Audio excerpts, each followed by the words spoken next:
देश के करोड़ों युवाओं को रोजगार देने का वादा किया था। कहाँ है रोजगार? मैं कहता हूँ राम हम सबके आराध्य हैं, ये सभी राम भक्त बैठे हैं। अच्छा, ये अयोध्या की माइक थोड़ा करीब लाकर बोलिए। लेकिन एक बात बताइए कि जब भी प्रभु श्री राम का जिक्र आता है, जब भी सनातन का जिक्र आता है, तभी आप ये मुद्दे क्यों लेकर आते हैं? वैसे आपको इन मुद्दों की याद नहीं आती है? देखिए, मुद्दा हमें हमेशा याद रहता है। हाँ। लेकिन कुछ लोग जो कहते हैं समय के हिसाब से निकालते हैं उसको। हम समय के नहीं, हम सत्य के साथ चलने वाले लोग हैं। हाँ। हम सनातन सत्य के साथ चलता है, हम सत्य के साथ चलते हैं। तभी सनातन का अपमान सबसे ज्यादा आप ही लोग करते हैं। क्यों? देखिए, हम सनातन को मानते हैं, हम राम को मानते हैं, हाँ। हम महादेव को मानते हैं, लेकिन हम वोट बैंक की राजनीति हम कभी नहीं करते हैं। अच्छा। आज आपने देखा होगा, ये वही भारतीय जनता पार्टी और बीएसपी के लोग हैं। हाँ। चंपत राय ने जब राम मंदिर के ट्रस्ट के जमीन को बेचने का काम किया था, जीतिए जवाब। माइक को करीब लाकर, माइक को क्यों करीब नहीं लाकर। जवाब देना हाँ। चाहते हैं? हाँ। जवाब से किनार होते हैं, क्योंकि ये सरकार कहती थी सबका साथ होगा, सबका विकास होगा, सबका विश्वास होगा, लेकिन इस सरकार ने सबका विनाश करने का काम किया है। राम सबके हैं और ये मौका सबको जरूर मिला है। 500 सालों में सब लोग इसकी खुशियां मना रहे हैं, लेकिन कृपया करके लोग 2024 में हाँ। इसके पीछे अपनी vote quick reaction Pandey ji दे दीजिए, फिर मैं आचार्य जी का रुख करूंगी और हमारे साथ आलोक वत्स भी जुड़ चुके हैं। जी, क्विक रिएक्शन इनकी बात। भारतीय जनता पार्टी ने अपने घोषणा पत्र में कहा था कि राम मंदिर के निर्माण में आने वाली अड़चनों को हम दूर करेंगे। और मोदी और योगी ने इस अड़चन को दूर करने का काम किया है। और 22 जनवरी को जब प्राण प्रतिष्ठा होगी, मोदी जी से साक्षी होंगे और उन्होंने अयोध्या को विश्व का सर्वश्रेष्ठ नगर बनाने का संकल्प किया है। उस ओर अयोध्या अग्रसर है। आज अयोध्या में अंतर्राष्ट्रीय स्तर का हवाई अड्डा बना है, ठीक है, राष्ट्रीय स्तर का रेलवे स्टेशन बना है। आज अयोध्या की कनेक्टिविटी ठीक हुई है। 4 लेन 6 लेन सड़कें बनी हैं। आज अयोध्या में रेलवे ट्रैक का दोहरीकरण हो रहा है। आज अयोध्या में 1 दर्जन रेलवे ओवरब्रिज बन रहे हैं। आज 56,000 करोड़ की परियोजनाओं से अयोध्या का विकास हो रहा है। आज अयोध्या विश्व का सबसे सुंदर नगर बनने की ओर अग्रसर है। और मोदी और योगी जी की परिकल्पना है, हम देश को सुशासन भी देंगे, हम देश में सेवा भी करेंगे, हम देश में गरीब कल्याण भी करेंगे और राम मंदिर की प्रतिष्ठा भी करेंगे। एक रिएक्शन महन जी से ले लूं, फिर आलोक जी का मैं रुख करूंगी। महन जी, मैं आपको दे रही हूं ये माइक। महन जी, लेकिन आप इसको किस तरह से देख रहे हैं? क्योंकि आप यहाँ पर देखिए कि बार बार जो विपक्ष है वो झूठे दावे यहाँ पर कर रहा है, उसको और कुछ नहीं मिल रहा है तो वो शंकराचार्य जी को बीच में लेकर आ जा रहा है, वो उन्हें उनकी बात यहाँ पर रख रहा है। मतलब आप किस तरह से देख रहे हैं इस पूरे प्रकरण को?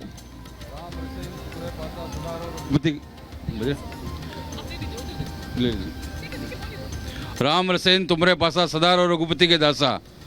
ये क्या है कि मान लीजिए कि राम जो है वो संपूर्ण विश्व का देव है और सभी के अंदर में बसता है। हमारे गांव में भी छोटे छोटे कभी भी सुबह कोई भी उठ के अभिवादन जो है राम राम से होता है।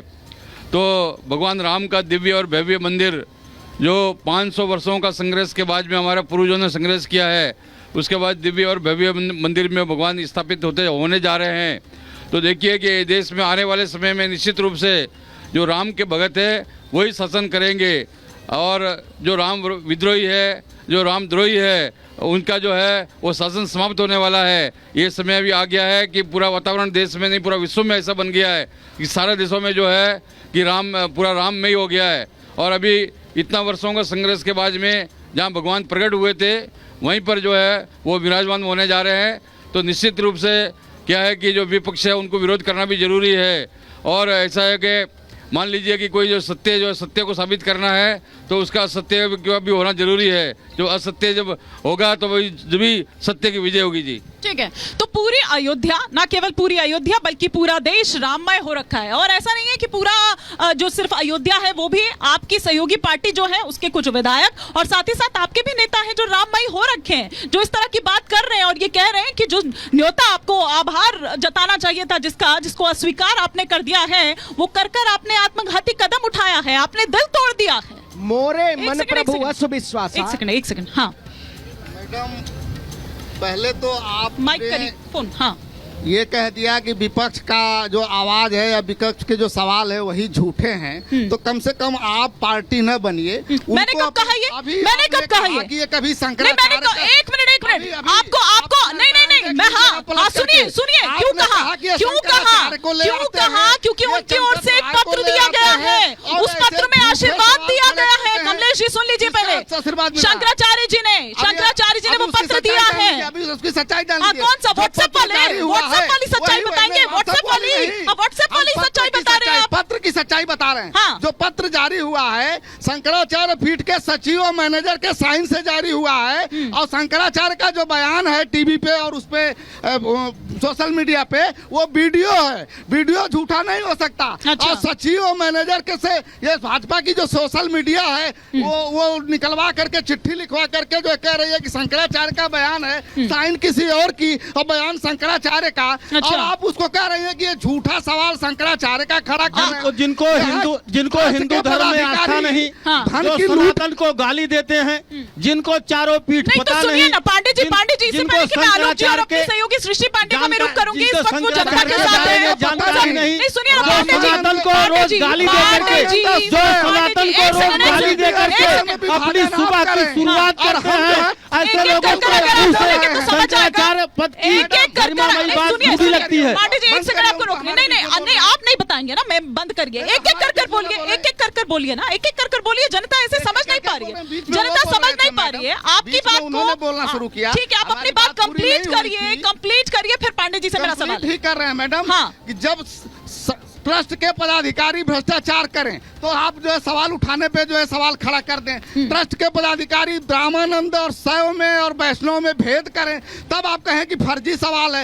इस देश में अभी तक तो ये हिंदू मुसलमान ईसाई में बंटवारा कर रहे थे, अब ये रामानंदी शैव और वैष्णव में बंटवारा करके जो है नौटंकी कर रहे हैं। मैं जरा एक बार जनता के बीच रुख करती हूँ, मेरी सहयोगी सृष्टि पांडे इस वक्त है, वो जनता किस तरह से देख रही है? क्या सृष्टि वो जनता भी उस तरह की, जैसी यहाँ पर राजनीति हो रही है, जो ये प्रवक्ता यहाँ पर बैठे हुए, क्या वो भी उस राजनीति को समझते हैं या उनको लगता है कि ये सब बेकार की बातें हैं? बिल्कुल इमानी, जैसा आपने कहा, और जो लोग यहाँ पर बैठे हमारे कार्यक्रम में आए हैं, हम उनसे जानना समझना चाहेंगे। आप लोग सब सुन रहे हैं जिस तरीके की राजनीति राम के नाम पर हो रही है, कभी विपक्ष जिस तरीके की टिप्पणियां कर रहा है या इस तरीके की बातें अयोध्या में हो रही हैं। चंपत राय जी को भी तमाम बातें कहीं गई कि एक वीडियो वायरल हो रहा है, क्या कहेंगे आप लोग? देखिए, राजनीतिक सोच इन लोगों ने नहीं बदली, तो इनका जो राम भक्त हैं, इनका राजनीतिक वध करने वाले हैं, और मोदी 400 पार इधर जाएंगे, और इनका जो राम को गाली देना या निमंत्रण को ठुकराना, ये इनके लिए दुर्भाग्य साबित होगा।